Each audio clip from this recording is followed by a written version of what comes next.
Hi everyone, my name is Aaron Rastogi and welcome back to career Mila. आज के video में हम बात करेंगे कि 2023 के अंदर आपके लिए खुद का बिजनेस या स्टार्टअप शुरू करना एक बेहतर अपॉर्चुनिटी होगी या फिर आप एक जॉब जहां पर आपको सिक्योर लाइफ मिल रही है आप वो फॉलो कर सकते हो। आपके लिए एक आइडियल पाथ क्या होना चाहिए, इस वीडियो में हम वो डिस्कस करेंगे। जो भी कुछ हम इस वीडियो में डिस्कस करेंगे वो कुछ फैक्टर्स के बेसिस पे होगा, तो आपको उन फैक्टर्स को ध्यान में रख के अपने डिसीजन को लेना है कि आपको जॉब करनी है या आपको खुद का स्टार्टअप या बिजनेस शुरू करना है। तो सबसे पहले हम जानते हैं कि एक जॉब और एक बिजनेस में डिफरेंस क्या होता है। तो एक बिजनेस में हम एक या एक से ज्यादा ओनर्स किसी पर्टिकुलर विजन, किसी पर्टिकुलर गोल या पर्टिकुलर ऑब्जेक्टिव को अचीव करने के लिए काम करते हैं, जबकि एक जॉब के अंदर हम फुल टाइम एक कंपनी के साथ एम्प्लॉयमेंट कॉन्ट्रैक्ट के अंदर होते हैं, जहां पर कंपनी हमें हमारी वैल्यू के बदले, हमारी स्किल्स के बदले एक फिक्स्ड सैलरी प्रोवाइड कर रही होती है, जहां पर हम अपनी कंपनी को फिक्स्ड टाइम दे रहे होते हैं, जिसके बदले में हमें एक फिक्स्ड सैलरी मंथली बेसिस पर मिल रही होती है। तो ये पार्ट टाइम जॉब भी हो सकती है, फुल टाइम जॉब भी हो सकती है। इट डिपेंड्स आप किस तरह के एम्प्लॉयमेंट कॉन्ट्रैक्ट के अंदर हो। जबकि बिजनेस में ऐसा नहीं है। अगर आप बिजनेस में हो तो आपको अपने जो भी बोर्ड मेंबर्स हैं या आपके खुद के पार्टनर्स हैं उनके साथ प्रॉपरली काम करना होता है, थ्रू आउट काम करना होता है, और जो गोल्स या जो विजन्स आपने देखे हैं, जो आप प्रॉब्लम सॉल्व कर रहे हो, उसको अचीव करना होता है। तो ये बेसिक डिफरेंस हो गया एक बिजनेस में और एक जॉब में। अब मैं कुछ फैक्टर्स ऐसे डिस्कस करूंगा जिस बेसिस पे आपको डिसाइड करना है कि आपको खुद की जॉब लेनी है या फिर आपको खुद का बिजनेस शुरू करना है। तो सबसे पहला फैक्टर आता है यहाँ पर प्रॉफिट। तो अगर मैं बात करूं बिजनेस की, तो बिजनेसेस में जो भी आप बिजनेस ओनर होता है या फिर जो भी बिजनेस को रन कर रहा होता है या पूरी टीम होती है, वो खुद की सैलरीज डिसाइड कर सकते हैं और वो खुद को ज्यादा सैलरी भी दे सकते हैं डिपेंडिंग अपॉन द रेवेन्यू वो जितना ज्यादा कमा रहे हैं मार्केट से। आप यहाँ पर अगर बिजनेस ओनर बनते हो या आपका खुद का बिजनेस होता है तो आपको ज्यादा प्रॉफिट मिल सकता है। एक और तरह के बिजनेसेस भी होते हैं, अगर हम स्टार्टअप से कंपनीज को हटा दें तो कुछ नॉर्मल बिजनेसेस भी होते हैं जहां पर आप प्रॉफिट भी शेयर कर रहे होते हो, यानी आपने जितना कमाया आपने अपने एम्प्लॉइज को दे दिया, उसके बाद जो भी पैसा बचा प्रॉफिट का वो आप एज अ बिजनेस ओनर रख सकते हो। यहीं पर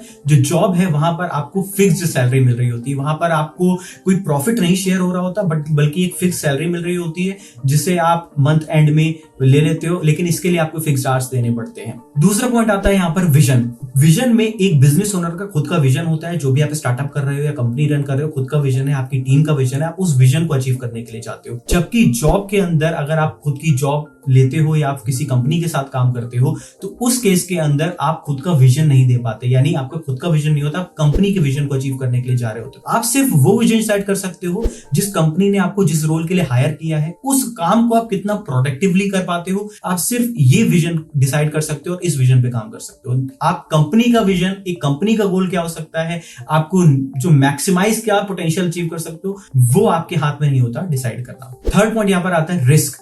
तो यार बिजनेस ओनर होना या खुद का स्टार्टअप चलाना एक बहुत रिस्की चीज है, क्योंकि यहां पर कोई श्योरिटी नहीं होती। यार अगर मैं आपको एक सिंपल सा डेटा बताऊं तो हर साल एटलीस्ट 90% स्टार्टअप्स फेल होते हैं और 96% स्टार्टअप्स फेल होते हैं 3 साल के अंदर, जिन्होंने अपनी कंपनी शुरू की होती है। तो आप अगर सोचो कि जो रिस्क होता है वो बिजनेस ओनर का या खुद का स्टार्टअप है, जो एंटरप्रेन्योर है, जो फाउंडर है, उसका ज्यादा रिस्क होता है कंपेयर टू जॉब में। अगर आप जॉब में हो तो वहां पर आपकी जो रिस्क है वो कम हो जाते हैं, आपको फिक्स सैलरी मिल रही होती है, जहां पर आपको बहुत ज्यादा रिस्क लेने की जरूरत नहीं होती। बट हाँ, एक ही रिस्क होता है टर्मिनेशन का, वो भी तब आता है जब आप कंटिन्यूअसली अपनी स्किल्स को डेवलप ना कर रहे हो और कंपनी में आप रह रहे हो और कंपनी को किसी तरह की वैल्यू ना प्रोवाइड कर रहे हो। सिर्फ उस केस के लिए एक रिस्क होता है, इसके अलावा आपके पास कोई भी रिस्क नहीं होता। फोर्थ पॉइंट की मैं बात करूंगा, यहां पर आता है ग्रोथ।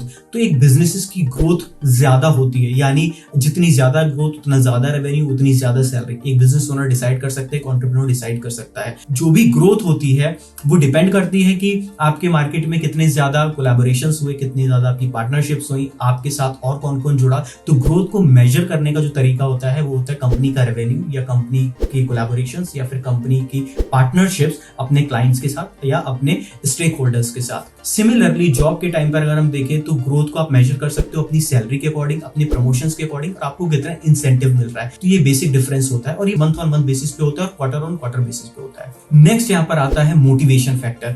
तो एक बिजनेस को रन करने के लिए आपके पास जो मोटिवेशन होती है वो इस बेसिस पे होती है कि आप ज्यादा से ज्यादा रेवेन्यू कैसे अर्न कर रहे हो, आप ज्यादा से ज्यादा लोगों तक कैसे पहुंच रहे हो, या आपको कौन कौन मार्केट में जान रहा है, आपकी गुडविल कितनी है। तो आपका motivation factor as a businessman या बिजनेस वुमन या एंटरप्रेन्योर ये होता है। जबकि एक जॉब में किसी एम्प्लॉय का जो ग्रोथ या मोटिवेशन फैक्टर होता है वो डिपेंड करता है कि आप कितनी ज्यादा सैलरी ले रहे हो या आपकी ग्रोथ कितनी तेजी से हो रही है, यानी आपकी सैलरी कितनी तेजी से ग्रो हो रही है, आपको कितने ज्यादा इंसेंटिव्स मिल रहे हैं, आपको कितनी ज्यादा अपॉर्चुनिटीज मिल रही हैं कंपनी के अंदर, आप लीडरशिप टीम में कितनी जल्दी पहुंच रहे हो। तो ये सारी चीजें डिस्क्राइब करती हैं आपके मोटिवेशन फैक्टर को, यानी अपना मोटिवेशन फैक्टर यहां से ले सकते हो। तो नेक्स्ट पॉइंट आता है यहाँ पर सिक्योरिटी। तो सिक्योरिटी की अगर हम बात करें तो सोच के देखो कि यार एज अ बिजनेस वुमन या बिजनेसमैन या फिर एंटरप्रेन्योर आपकी जो सिक्योरिटी होती है वो बहुत कम होती है, क्योंकि आपका खुद का बिजनेस है। अगर बिजनेस नहीं अच्छा परफॉर्म करेगा तो आपको या तो बिजनेस क्लोज करना पड़ जाएगा या फिर आपको अपनी सैलरीज को रिड्यूस करना पड़ेगा। जबकि यही चीज अगर मैं बात करता हूं एम्प्लॉय के केस में, अगर आप किसी कंपनी में एज एन एम्प्लॉय होते हो तो वहां पर ये चीज नहीं हो रही होती है, क्योंकि अगर आपका बिजनेस नहीं भी परफॉर्म कर रहा है लेकिन आपकी जो भी फिक्स सैलरी आपको मिल रही है मंथ ऑन मंथ वो मिलती रहती है।